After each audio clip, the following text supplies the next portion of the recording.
দেশনেত্রী বেগম খালেদা জিয়ার বেঁচে নাই। ইন্না লিল্লাহি ওয়া ইন্না ইলাইহি রাজিউন। জনগণ তার জন্য দোয়া করবে। সারা দেশের মসজিদ মাদ্রাসা থেকে তার জন্য দোয়া করা হচ্ছে।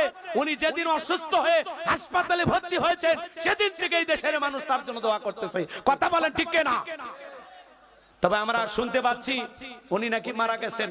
আলেমদেরকে মহব্বত করতেন, সাইদি হুজুরকে ভালোবাসতেন। উনি ছিলেন ডানপন্থী রাজনীতিবিদ। শাপলা চত্বরে যখন আলেমদেরকে সে সময়ের ফ্যাসিস্ট জালেমেরা জুলুম করা শুরু করলো, তখন তিনি বলেছেন আমার সমস্ত নেতা কর্মীদেরকে বলবো আলেমদের পাশে দাঁড়াও। উনি ইসলাম আলাদেরকে বড় ভালোবাসতেন। এজন্য ওনার জন্য একটা আলাদা মায়া আমাদের কাজ করে। কথা বলেন ঠিক কিনা? আপনার বাবা ছিল রাষ্ট্রপতি, আপনার মা ছিল প্রধানমন্ত্রী, আপনার রক্তের রাজনীতি। আপনি এমন একটা পরিবারে জন্ম নিয়েছেন, এজন্য আপনার মা বাবা যেরকম এই দেশের কল্যাণে মুসলমানদেরকে ভালোবাসতেন, আলেমদেরকে ভালোবাসতেন, আগামীতে আপনিও আলেমদেরকে ভালোবাসবেন। রাজাও মারা যাবে, প্রজাও মারা যাবে, প্রধানমন্ত্রীও মারা যাবে, জনগণও মারা যাবে, রাস্তার ভিক্ষুকেরও বিদায় হবে, অট্টলিকায় থাকা ধনীরও বিদায় হবে। কথা বলেন? আর সবার জন্য একই কবর, একই বিছানা, একই কাপড়, কাপড়ের রং আলাদা নাই। কথা বলেন? কথা বলেন? নাকি আপনাদের এলাকার একটা নারী মারা গেলেও যেই 5 টুকরা কাপড়, বেগম খালেদা জিয়া যদি মারা যায় তার জন্য 5টা কাপড়, শেখ হাসিনা মারা গেলেও 5টা কাপড়, স্পিকার শিরিন শারমিন মারা গেলেও 5টা কাপড়, আমার বউ মারা গেলেও, কথা কন, নাকি প্রধানমন্ত্রী দেখে কাপড় আরো বেশি দিবে? আমি মারা গেলেও যেই কাপড়, আপনি মারা গেলেও ওই কাপড়। এই সাদা 3 টুকরো কাপড় পরে সবাইকে বিদায় নিতে হবে। এই দুনিয়া থাকার জায়গা না। কত রাজা বাদশাহ, আমির ওমর, এমপি মন্ত্রী মারা গেল,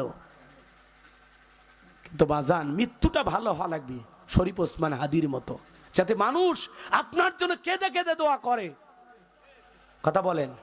এদেশের অনেক প্রধানমন্ত্রী মারা গেছে, অনেকে আলহামদুলিল্লাহ পড়ছে। আবার এমনও প্রধানমন্ত্রী মারা গেছে, শহীদ প্রেসিডেন্ট জিয়াউর রহমান, যার জানাজা আজও ইতিহাস হয়ে আছে। কথা বলে ঠিক কিনা?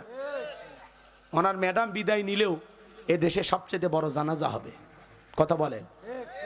তো এতে কথাই আছে, এমন জীবন করিও গঠন, মরিলে হাসিবে তুমি, কাঁদিবে ভুবন।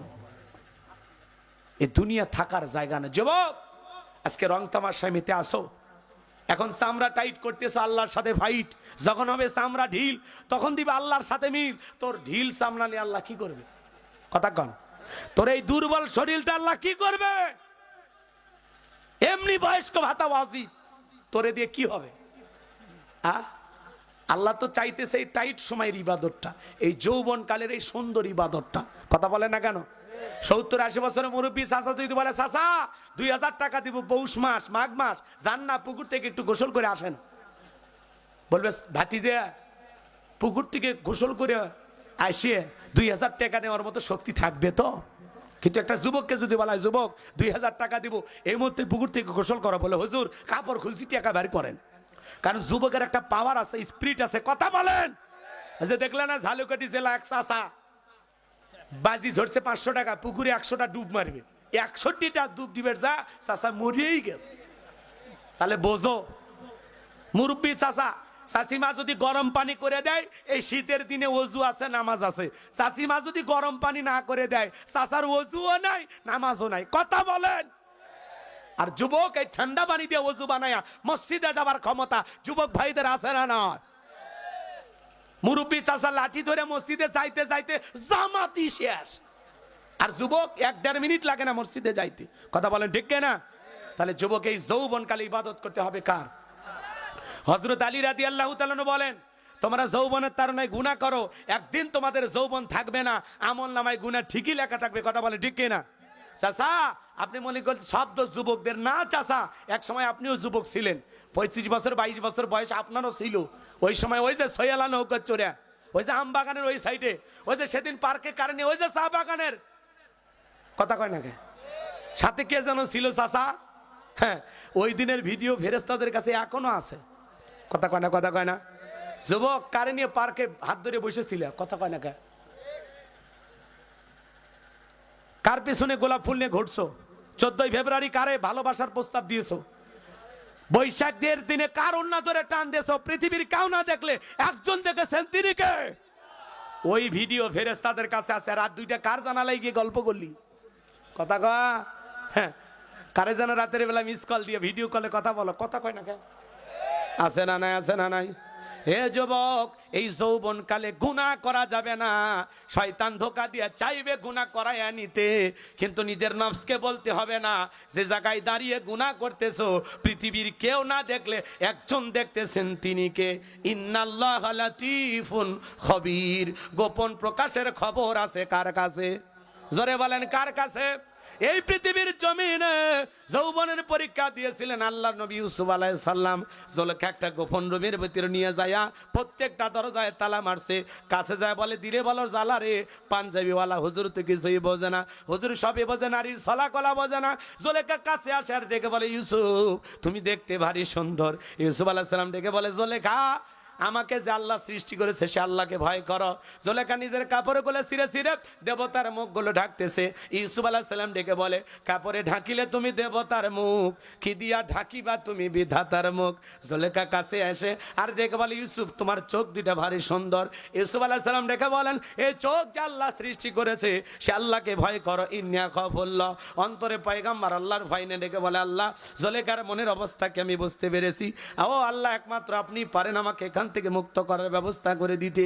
আল্লাহর পয়গম্বর ইউসুফ আলাইহিস সালাম নিজের ইজ্জত আর সম্মানকে বাঁচানোর জন্য আল্লাহকে ডেকে বলেন, আল্লাহ সামনে দৌড় মারার দায়িত্ব আমার, আর আপনার কুদরত থেকে তালা খুলে দেওয়ার দায়িত্ব আপনার। এই কথা বলে ইউসুফ আলাইহিস সালাম মারলেন দৌড়। আল্লাহর কুদরত থেকে প্রত্যেকটা দরজার তালা খুলে গেল। বলুন সুবহানাল্লাহ। এইবার শেষ দরজায় ইউসুফ আলাইহিস সালাম যখন চলে গেলেন, জুলেখা পেছন থেকে মারছে থাবা। ইউসুফ আলাইহিস সালামের জামা ছিঁড়ে গেছে। ইউসুফ নবী বলে, জামা ছিঁড়ে যায় যাক, ইজ্জত দেওয়া যাবে না। কথা আছে, যেখানে বাঘের ভয় সেখানে রাত হয়। শেষ দরজায় জুলেখা তাকায় দেখে তার স্বামী আজিজ মিসর দাঁড়ায় আছে। স্বামীকে দেখা মাত্র জুলেখা নেকা কান্নার অভিনয় শুরু করে দিল। দেখেন না, কিছু কিছু মহিলা কথা বলার আগে কান্দা দেয়, দুনিয়াতে আমার কেউ নেই, কেউ নেই, বাঁচে আসু কৃষক। কথা কর না, আছে না না এরকম মহিলা? কথাই বলা যায় না, কথালার বলার আগে কান্দে দেয়, চোখে মনে হয় পানি লাগাই থাকে, মোটর বসায় রাখছে। কথা কর না কে? যেই মহিলা যত বেশি কান্না করবে বুঝবেন ওর ভিতরে তত ভেজাল আছে। চোখত পানি লাগাই থাকে, চাচা কান্দে মামলা জিততে চায়। কান্দে এমন কথা বলে মনে হয় কিচ্ছু বোঝে না, নিষ্পাপ নিষ্কলঙ্ক জান্নাতি নারী। কথা বলেন না কেন? ভাজা মাছ উল্টে খাবার পারে না, আবার তলে তলে 12 টাকা সামলায়। কথা কর না কে? এরকম মহিলা আছে না? না, যেই মহিলা কথায় কথায় কান্দে, যার বউ বেশি কান্দে না, ধমক দিয়ে বলবে, চুপ, কাঁদবি না। ঘটনা কি হয়েছে খুইলা ক। তোর কথা শুনে যদি মনে হয় কাঁদা উচিত, স্বামী স্ত্রী একসাথে জামাত করে কাঁদা হবে, তাও একা কাঁদবি না।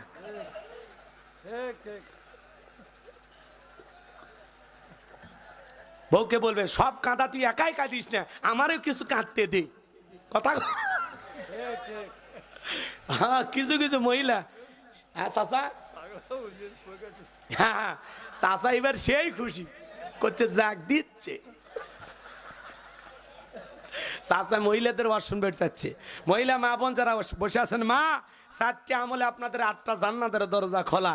1 নাম্বার নামাজ, 2 নাম্বার রোজা, 3 নাম্বার ফরজ পর্দা, 4 নাম্বার স্বামীর খেদমত। এই 4টে আমল যদি মা বোনেরা ঠিকঠাক ভাবে করতে পারে, আরে ওই স্ত্রী তো দরকার আমাদের, যে স্ত্রী সবসময় স্বামীর সাথে হেসে কথা বলে।